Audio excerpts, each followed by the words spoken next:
Hey there, gamers. DreamcastGuy here, and today we're talking about this very strange acquisition that a bunch of subscribers have sent to me, which is that apparently Sony is trying to buy FromSoftware.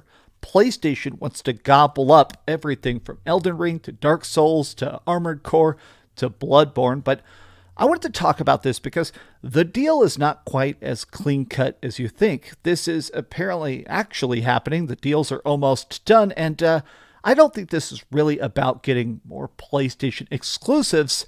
I think it's about anime. But let's talk. Hi, hope you're having a great day, and if you could, please give this video a like and subscribe if you haven't already. Now, this is completely legit. Multiple sources have chimed in on it, and I've seen a lot of PlayStation people extremely happy about it, and I've seen a lot of Xbox people being very doom and gloom. But I want to say, just first gut reaction, I've become very anti-acquisition. A lot of these studio buyouts we've seen, especially over the course of the last 5 years, have been very bad. Whether it is Tencent buying stuff, whether it is Xbox buying stuff, or whether it is PlayStation making acquisitions. I mean, just think about it. The last two PlayStation acquisitions have not exactly gone the best. There was Firewalk that they bought for $250 million, and now they shut them down and deleted the only game they made. There's stuff like Bungie, where they bought them for a couple billion.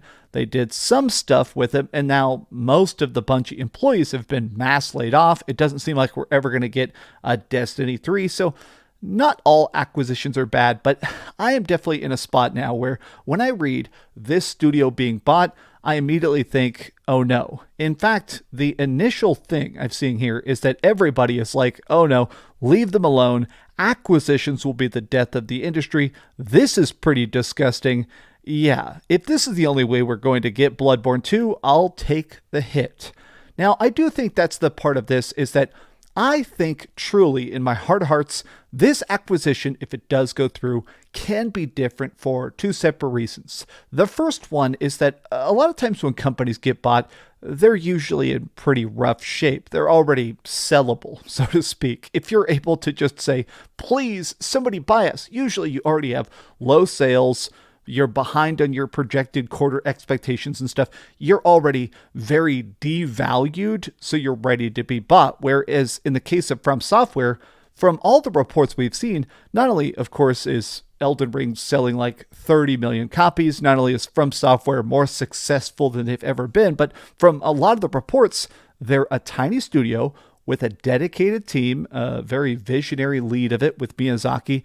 It seems like, if anything, this is a studio that if they got bought, nothing would change, or at least we can hope. So, over here on Blue Sky, where people have been sending me stuff, I did notice a lot of people saying that, oh man, this is going to lead to some completely different projects. Obviously, these people are memeing, but people are being like, finally, Sony can force FromSoftware to make Bloodborne 2. Monkey Paw Curls. Herman Hulst, which is the president of PlayStation, we're happy to announce a new Horizon Souls-like made by FromSoftware. It is funny to just think about the idea of a Dark Souls live service game. You take that back. Oh my God. So I'm more worried about the anime and the Horizon anime to come. Now, that's what this is all about. So the reason this is a slightly different deal, the reason you're seeing people talk about anime a lot is that since this is owned by the parent company Kadokawa, I never know how to pronounce this, right? Kadokawa. So this company's major export. They are actually a big distributor of anime, of manga, and they make so much they bought FromSoftware years and years ago for dirt cheap. So this is just part of their portfolio. So buying that anime company means that they're going to get access to that. They're going to get an even bigger monopoly on the anime business, and they're just, as an added bonus, going to own FromSoftware. Now, I do find it interesting. Literally everybody is saying, please, no, please, awful. It's finally time to get Demon's Souls 2. Bloodborne and Demon's Souls remake, heck yes. Now, let's explain the numbers of this. Let me talk about how this actually breaks down. So, Kadokawa owns 70% of FromSoftware. Sony already owns 14% of FromSoftware. So, if this deal goes through, they'll own 84% of FromSoft. that's a pretty sizable chunk. That's more than just negotiating numbers. That's an actual monopoly. So you can now say, hey, I want you to make this. Hey, I want you to port this. Hey, I want to make sure that Elden Ring 2 is properly optimized for the PlayStation 5 Pro.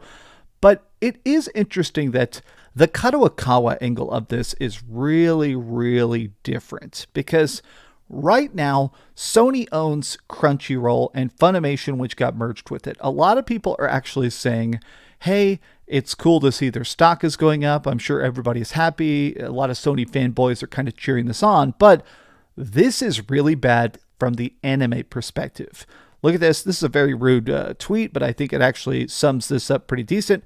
I deadass don't want Sony to buy Kadokawa, but listen, I know you're the biggest PlayStation simp from from one pro owner to another. This would make Sony, Crunchyroll, even more the only place to legally stream anime in the West that genuinely can't be good. Like, I don't talk about it very much, but I do like anime. I don't watch a ton of it, but the ones I do watch, I usually, whatever wins the most awards. And a lot of times when a series gets done, I do love binging it. But it does suck when I'm trying to watch something, whether it is, I don't know, the Cowboy Bebop movie or Dirty Pair or random old school animes. A lot of them just don't exist. You can't buy a physical DVD of it. You can't buy a Blu-ray of it. You can't stream it. It has to be bootlegged. And it is because a lot of times companies like Sony own a huge chunk of the entire market. So if they don't want to keep the licensing rights, they just disappear. And I do think that is something to be more concerned about. But people are talking about the fact that this buyout is being made possible because the founding family is all gone from leadership.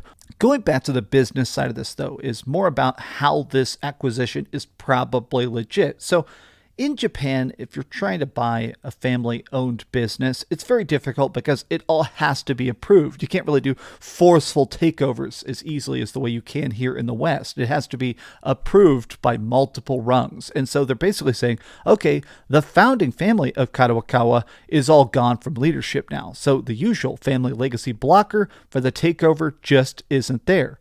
It's pretty obvious this deal is going to go through, but this is the other part of it that to me is kind of wild.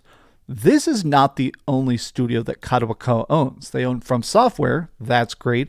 Acquire, which is Tenchu, Way of the Samurai, Octopath Traveler, Mario and Luigi Brotherhood, Gotcha Games, which is RPG Maker, and Spike Chunsoft, which is Dragon Quest, Danganronpa, AI, the Somni Files. So a lot of these are actually these ones here, these two middle ones are like more of detective visual novel games, but Dragon Ball Budokai games.